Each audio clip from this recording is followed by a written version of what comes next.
The Awakening. The man stood alone, quietly surveying the hard dust landscape.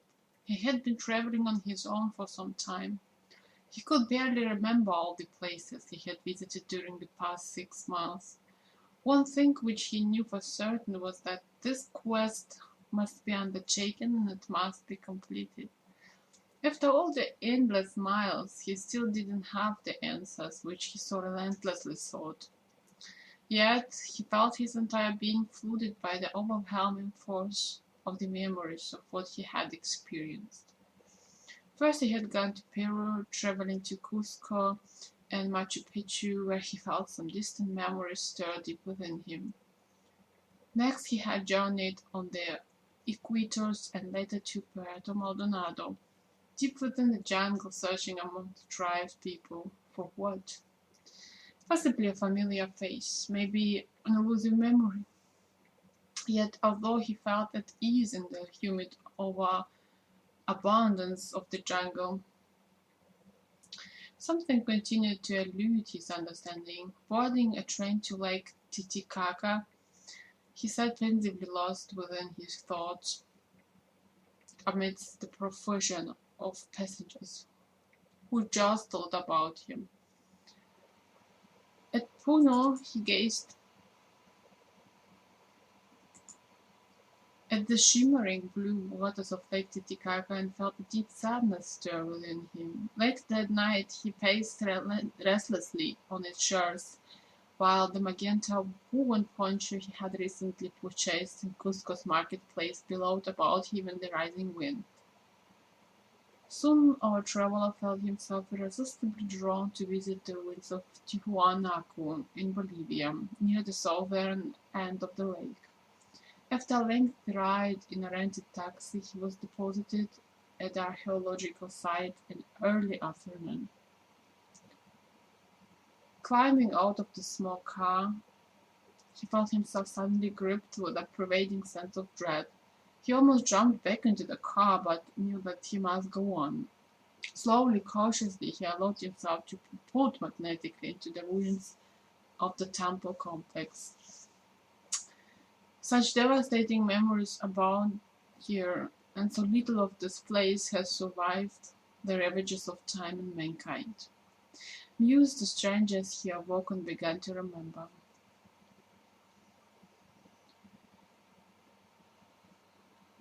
Walking carefully with measured stride, he approached the famous gateway to the sun. It was here, when he saw the sun figure who held twin scepters in both of his four-fingered hands, that Altazar broke down and silently wept.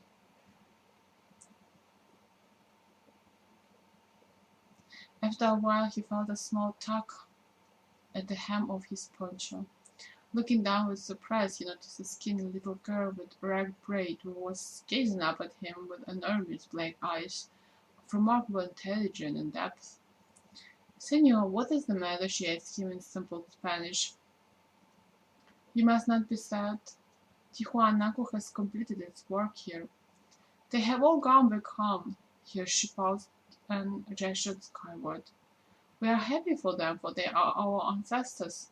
My great-grandmother tells me that some day we shall join them." A cheerful smile brightened her smooched little face as she tugged once more at his poncho. "I know that you cry for my people. Maybe they are your ancestors as well. But don't be sad anymore, because they are gone, and they are happy in the sky homes. Besides, today is a beautiful day. Our Father Sun shines brightly for us, and Señor, we are alive." Altazar gently took the girl's small hand and walked with her to one of the low temple walls and sat down. He smiled at her gratefully while wiping away the last of his tears. "Although my memories of this place are not entirely happy ones, I am shocked to find Tijuanaco so devastated, so torn apart," he explained to her. "It was once magnificent. But, Señor, we tore it down ourselves. We used many of the smaller stones to build our houses and churches. It was all wrong. They were very useful building materials for us, and besides, now Tijuanaco's secret shall remain hidden forever except for those who already know." Altazar gazed deeply into her large dark eyes and felt a glimmer of hope and understanding stir within his troubled heart. Suddenly from across the temple complex a voice shouted at her in rapid Aymara dialect. The little girl jumped up, saying, "This is my brother. He tells me that I must go now. I'm supposed to be selling artifacts to the tourists." "Here, senor, is a present for you, so you shall remember."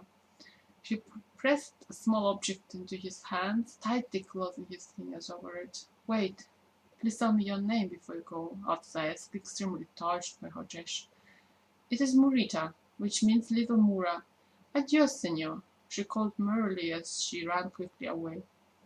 Slowly Altazar opened his hand, and resting in his palm was a little llama carved of a smooth white stone. Incised into it was a small sun above a crescent moon.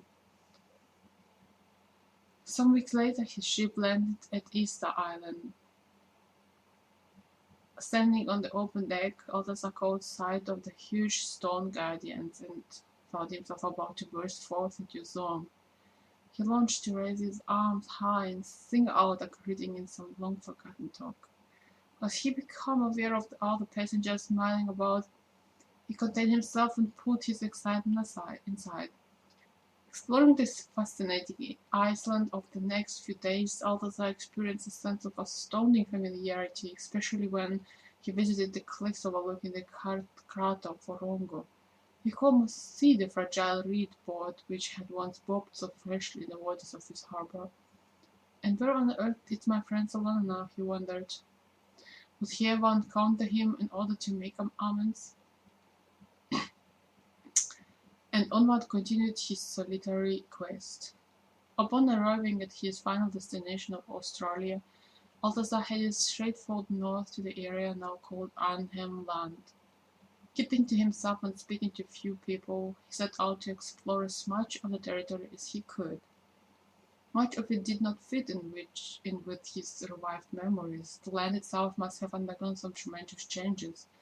Only when he ventured into the eastern rainforest did he begin to perceive how it had been long ago.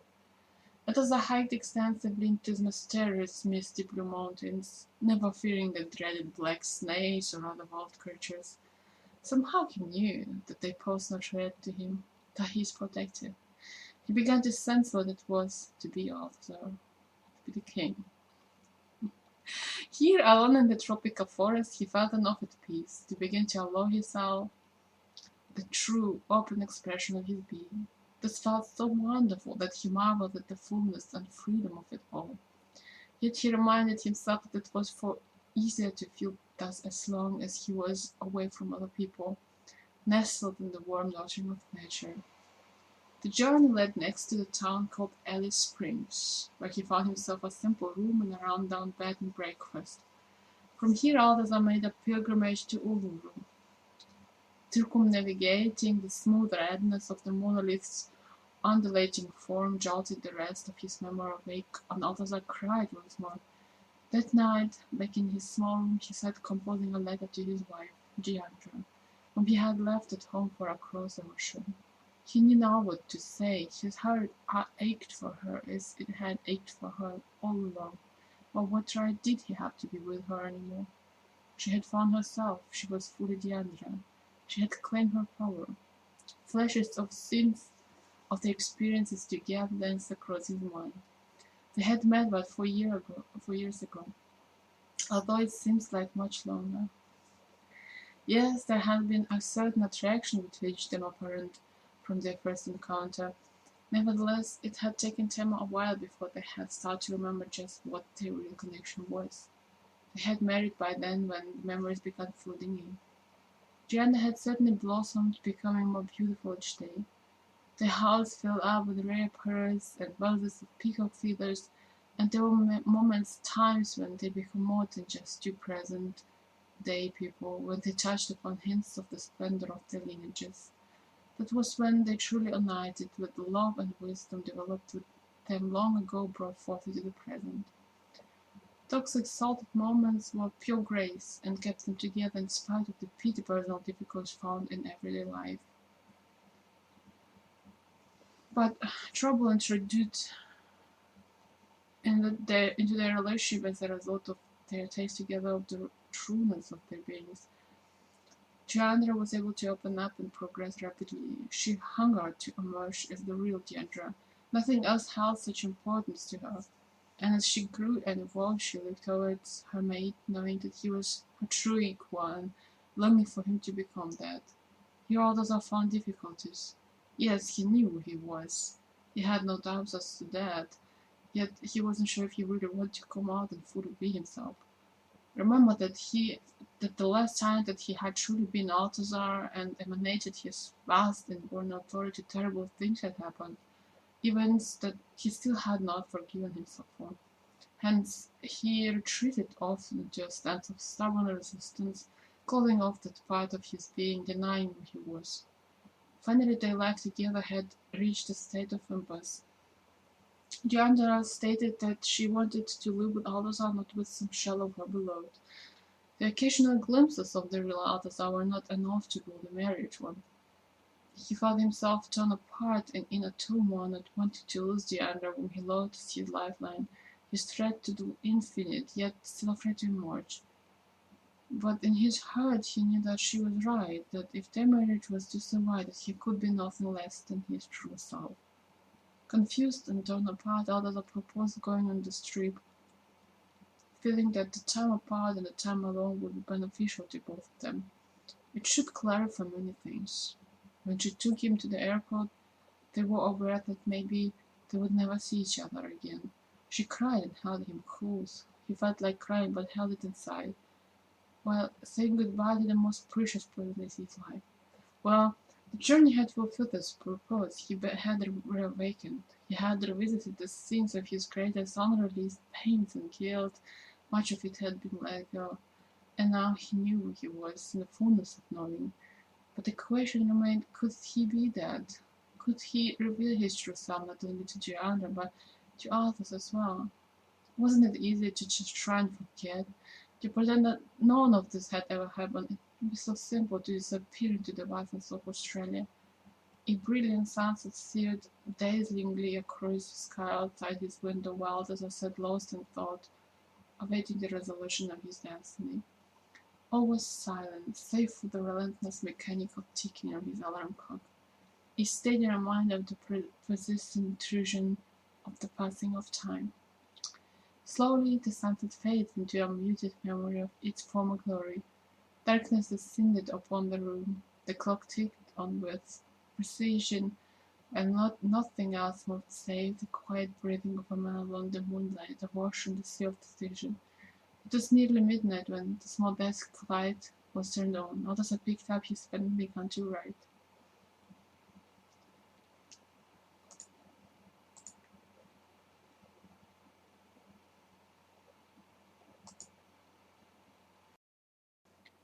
Epilogue. A note from the hermit of the crystal mountain. Our story draws ever nearer to its point of completion, at least for now. But what is this? My ears are ringing with your questions. What become of him? What become of her? You persistently ask. It is not my intention to keep secrets from you. This hermit seeks the release that will come when the story is finally complete. Then perhaps I may relinquish my role as witness and finish my long term of service to this planet Earth. In the telling of the legend of Altazar, we have touched upon the experiences of a few of the magnificent beings who were present there. Now you are curious as to what had befallen them since those long ago times. I shall try to set the record straight to satisfy your curiosity, to reveal as much as I can in the brief time that has been given me to share with you. Hence I shall endeavour to lightly touch upon the many characters who pass through the pages of the strange chronicle and bring their histories forward. Please bear in mind that this is but a fragment of the true story. Would that I be given the time to tell you of the others yet unmentioned and the myriad tales of days long forgotten, the task would indeed be endless. The true story has no end. But perhaps you can discover these stories yourself, for indeed is not one of the purposes of our legend to awaken the dormant memories which lie hidden within you. Adding your remembrance to this small story leads to the complete history which existed not in voice within this present age. Know you the vastness of this? An understanding of the principle of duration is essential. Of that which comes and goes, fills and empties, and of that which endures. Of the illusion of rising and falling amidst the constant all-pervading here and now. If you desire examples, simply look heavenward at the sun, moon, and stars. Look to nature for the cyclic passing of her seasons. Cycles are spirals. With each return to the place of the beginning, we are always in a higher step of the evolutionary ladder. Spirals are also found within the internal structure of crystals. Thus, it should be no surprise to discover that crystals are containers of the knowledge of the true history of this planet. They are the star seeds that hold the pre-encoded patterns of the wisdom of the vastness that is far beyond this physical life here on Earth. Of the numerous depths of the invisible we have yet to consciously explore. Crystals are also instruments for transmitting and receiving, and you are hereby invited to open yourself to them that they may reveal these secrets to you. Ultimately, however, the time will come when we will be called upon to lay aside our outward tools and become true ones. Many of the beings whom you have encountered within these pages, as well as many of the others yet unspoken, are within that secret process of emerging as true ones. At the next level of planetary service, it is essential to develop your crystal diamond light body by fully merging Earth and star within us. These are in the process of being formed. Are not your very molecules being transformed daily by the hated energy patterns of these accelerated times? Yes, the crystal-tipped arrows are being created for all poles of true action. Know you not that each of you born upon the earth carries a bow and quiver filled with arrows? Each day of your life you shoot off warriors' arrows, with this you determine the direction and resonance of your actions, reactions, attitudes, thoughts, emotions, and even who and what you choose to share your energy with. It can truly be stated that with these arrows you create your future. Certainly, high devout ones, almost all of whom have incarnated here voluntarily on a path of loving service, carry an additional quiver of arrows. These have crystal arrowheads and could be termed the arrows of true destiny. This represents the true purpose that they have been charged to fulfill while embodied upon this planet. The special crystal arrows must be discharged in order to achieve full completion and the subsequent liberation from the template of duality.